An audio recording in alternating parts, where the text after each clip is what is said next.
Olá, seja bem-vindo ao primeiro workshop de manejo das vias aéreas da SAESC.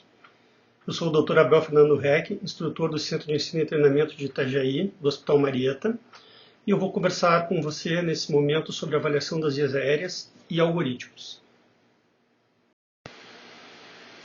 Então, antes de começar, vamos analisar essa frase de Napoleão Bonaparte. Na estratégia, decisiva é a aplicação, mas para se ter uma aplicação correta, é preciso se ter esta estratégia. E é isso que nós vamos conversar rapidamente. Então, começando com a avaliação inicial da via aérea, que passa pela história, exame físico e exames adicionais quando necessário. Começando pela história, observamos a idade do paciente, porque, por exemplo, os idosos tendem a ter as suas articulações menos maleáveis. Os obesos tendem a ter problemas como a apneia obstrutiva do sono, história de ronco, e tudo isso vai linkando com uma provável dificuldade na intubação ou ventilação desse paciente. No que toca ao exame físico, através da abertura oral para se escalonar o paciente dentro da classificação de Mallampati, a distâncias interincisivas, distância tiro-mentoniana, comprimento do pescoço, largura do pescoço, que além de serem medidas que podem ser aferidas visualmente, também podem ser medidas diretamente com uma fita métrica. E exames adicionais quando necessário. Por exemplo, um paciente que já tem uma história prévia de ter sido entubado, ficado em UTI ou traqueostomizado, ele pode ter uma estenose de traqueia e pode ser que seja necessário fazer uma fibrobroncoscopia, por exemplo, para fazer um estudo mais detalhado dessa via aérea. Todos esses dados que nós estamos coletando vão nos permitir fazer as avaliações se nós vamos conseguir os dois principais objetivos no manejo da via aérea dos nossos pacientes, que são a oxigenação e a consequente intubação logo após. Na medida em que se desenrola o exame físico, e para cada um desses parâmetros listados nós vamos encontrando esses achados não desejáveis, vai nos indicando cada vez mais que estaremos frente a uma via aérea de difícil manejo e melhor devemos estar preparados. Ou seja, a marcada superior protusa, uma distância interincisiva menor que 3 centímetros, uma distância tiro-mentoniana de 3 dedos médios ou menos, um comprimento de pescoço curto e a largura mais grossa e limitação nos movimentos, entre outros, vamos dando essas pistas de que teremos essa dificuldade logo à frente no momento da intubação. Além dos preditores de laringoscopia difícil, também temos que nos ater aos preditores que nos indicam que nós teremos também uma ventilação sob máscara difícil, ou seja, presença de barba, índice de massa corpórea maior que 26 quilos, ausência de dentes, idade maior de 55 anos e histórias de roncos. Eu coloquei em destaque algumas que eu considero achados bem fáceis de ser avaliados e que gritam aos olhos, saltam aos olhos, né? Então, sempre que se deparar com esses, e principalmente esses que estão em amarelo, se preparem, porque nós teremos uma via aérea de difícil manejo quase que de certeza. E lembrando sempre, é um binômio. Não é só a intubação em si, mas é ventilar esse paciente para que você possa ter uma intubação com tranquilidade. Temos aqui a escala de Mallampati, de 1 a 4, sendo a 1 um preditivo de uma provável obtenção de via aérea fácil, onde se consegue visualizar a cobertura da boca, o palato duro, o palato mole, o pilar anterior, a úvula, até a classe 4, onde basicamente não se vê quase que nada, a não ser a língua do paciente. E a correlação embaixo com a escala de Cormack-Lehane, que é o que nós encontramos quando nós fazemos a laringoscopia. Ou seja, pode-se ter uma correlação direta entre o grau 1 de Cormack até o grau 4, acompanhando o que nós temos logo acima em relação à escala de Mallampati. Então, vejam vocês que em se fazendo a escala de Mallampati, eu consigo ter uma boa ideia do que eu vou encontrar no momento da laringoscopia. E aí eu saberei com o que eu tenho que estar preparado, quais as condutas que eu devo tomar baseado nessas informações. Esmiuçando um pouco mais a classificação de Cormack-Lehane, À medida que eu faço a laringoscopia, as duas primeiras situações, que é o grau 1 e 2A, eu consigo, provavelmente, com uma intubação direta, com um tubo simples, sem grandes dificuldades. À medida que eu me deparo com uma situação 2B, 3A, eu vou ter que usar, provavelmente, bugie, guias, ou então, quando eu me deparo com um 3B ou um 4, que daí seria uma situação de técnicas de intubação avançadas, com um fibrobroncoscópio, por exemplo. Avançando então em nossa conversa, à medida que eu já fiz uma avaliação da via aérea, já documentei no prontuário os achados e a classificação de Malampati, quando eu me encontro frente a preditores de via aérea difícil, então chega o momento de eu me preparar, de eu saber exatamente qual a estratégia que eu vou utilizar e as táticas para obter o sucesso. Importante destacar que a definição de via aérea difícil é a situação clínica em que um anestesiologista treinado convencionalmente tem dificuldade com ventilação com máscara facial das vias aéreas superiores, dificuldade com intubação traqueal ou ambos. Nós não devemos nos fixar somente no ato de intubar o paciente ou obter a via aérea definitiva em si, mas também, e de vital importância, é estar preparado e conseguir executar a ventilação do nosso paciente, porque isso é que vai nos assegurar a integridade física do mesmo durante todo este processo, na medida em que em alguns momentos nós teremos de fazer mais de uma tentativa para conseguir a via aérea definitiva. Ou seja, entre uma tentativa e outra, é desejável e imperativo ventilar este paciente. Por isso que se costuma dizer que mais importante do que saber intubar um paciente, no caso, é saber ventilar esse paciente, porque a incapacidade de ventilar o paciente é que vai nos colocar em situações de risco. Para tanto, nós lançamos mãos de algoritmos e fluxogramas, que são o que nos ajudam a entender e visualizar melhor a sequência de procedimentos que nós vamos tomar para a obtenção e controle da via aérea.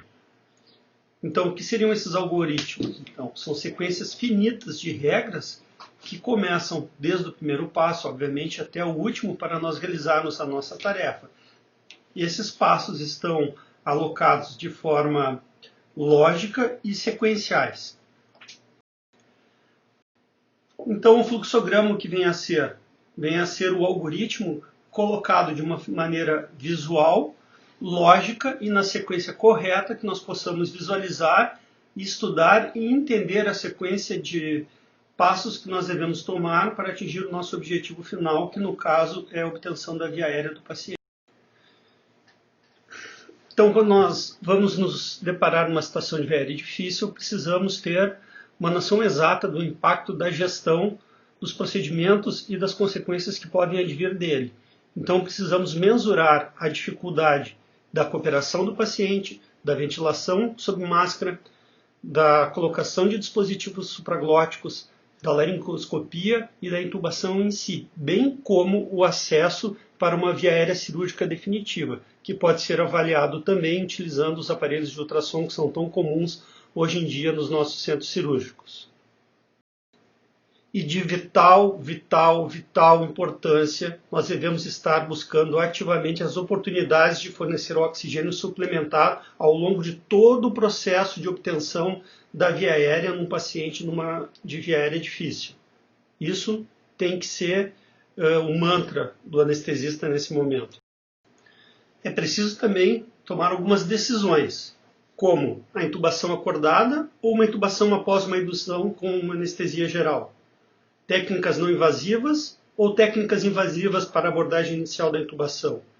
Laringoscopia assistida por vídeo como uma abordagem factível desde o início e a preservação ou a abolição da ventilação espontânea, porque cada uma dessas decisões tem impactos e consequências diferentes no desenrolar do algoritmo.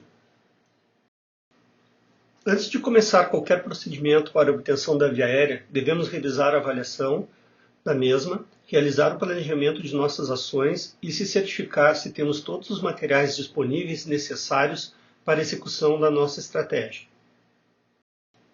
Lembrar sempre que a facilidade com que conseguimos a ventilação do paciente sob máscara é o que vai ditar o ritmo de nossas decisões e ações. A vantagem da intubação acordado é que, por o paciente não perder a ventilação espontânea, nos permite ter mais tempo para pensar. Nos casos onde o paciente já chega para nós com comprometimento da ventilação, ou então logo após a indução de uma anestesia geral, o que vai ditar o que nós devemos fazer, com que a velocidade de que devemos fazer, é o quão fácil é a ventilação sob máscara, como já foi falado. Em se conseguindo uma ventilação adequada sob máscara, ok, você está e tem tempo para realizar suas tentativas de obtenção da via aérea com segurança. No caso de uma tentativa de intubação sem sucesso e você consegue ventilar o paciente de uma forma adequada, você tem tempo para pensar em qual o passo que você vai tomar, que pode, no caso de disponível, usar um videolaringoscópio, o uso de bunge, o uso de lâminas articuladas e até mesmo chamar um fibrobroncoscópio para realizar uma intubação com ele.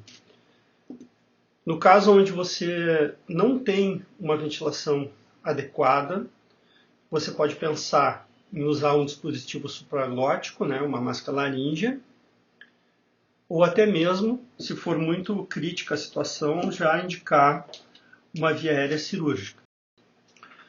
O importante desses algoritmos todos que nós estudamos é que nós consigamos trazer o que tem nesses algoritmos para a nossa realidade. Então você sempre tem que ter a noção exata de quais os recursos que tu tens no teu hospital para saber de que maneira isso tudo vai se encaixar nesse algoritmo, para tu não perderes tempo com divagações, de situações que tu não vai conseguir produzir. Se tu não tem fibrobroncoscópio na unidade onde tu estás, você tem que pensar no que você tem para resolver esse problema, não é? Temos também o Vortex Approach, desenvolvida por Nicholas Kymes, que é uma maneira mais simplificada para médicos não anestesiologistas, ou enfermagem, ou socorristas, enfim, que leva em consideração somente 3 possibilidades: ventilação sob máscara, intubação e máscara laríngea, onde tu estás na zona verde é quando tu estás ventilando ou ofertando oxigênio, o paciente tem a correta oxigenação. Na área azul é onde você está fazendo a tentativa com esses dispositivos. E lá no meio é quando seria um momento onde tudo isso falhou e tu fez a via aérea cirúrgica. Está em verde porque depois da via aérea cirúrgica o paciente volta a se oxigenar. Reforçando aqui a linha de tempo através dessa espiral representada em amarelo, onde você sai da zona de conforto, onde o paciente está sendo oxigenado e passa para as sucessivas tentativas de obtenção da via aérea segura, onde isso não é possível, acabando então no centro, onde é feita a obtenção da via aérea cirúrgica. Então ele simplifica basicamente em 4 passos. O primeiro passo seria a otimização das tentativas de obtenção da via aérea não cirúrgica. Em isso não sendo possível o uso da via aérea cirúrgica, sempre que tu consegue voltar para a zona verde, tu tem que otimizar a saturação de oxigênio, mobilizar recursos e considerar as opções onde tu estás trabalhando. E o 4, que é a via aérea definitiva, que é o objetivo final. Se não for possível em nenhuma dessas situações tu definir uma intubação, ou máscara laríngea, ou submáscara, novamente acorde o paciente, ou então vá para a via aérea cirúrgica, muito semelhante ao algoritmo do ASA. Para salientar a importância do planejamento, eu trago aqui para vocês, a título ilustrativo, um documento de gestão de via aérea em tempo de Covid, desenvolvido pela Sociedade Italiana de Anestesia e Intensivismo e adotado pela Sociedade Europeia de Anestesia e Intensivismo. Então, um rápido estudo daqui já demonstra que tudo tem que ser planejado e previsto, porque no momento em que tu estás na situação crítica, não é momento de construir estratégias e táticas, é momento simplesmente de executá-las. Então é muito importante você estudar esses algoritmos, as avaliações e tudo mais, e formar a tua própria rotina e a rotina da tua instituição. Para finalizar, não esquecer, avaliar e registrar, planejar, separar recursos, sempre chamar ajuda em viés difícil, mesmo antes de começar eventualmente, e documentar tudo. Essa nossa rápida conversa não esgota todo o assunto, serve apenas para estimulá-los a procurar a literatura. Eu deixo aqui o meu e-mail para qualquer pergunta adicional, ou se quiserem eu posso enviar o material que eu tenho aqui, mas que também pode ser achado nesses endereços que eu coloquei do Vortex Approach e da Sociedade Americana de Anestesia. Convém salientar que o Vortex Approach ele é utilizado e aprovado pela Sociedade Australiana e Neozelandesa de Anestesia como ferramenta útil para ensino de manejo da via aérea. Eu quero agradecer muito a vocês e um grande abraço. Até o nosso encontro.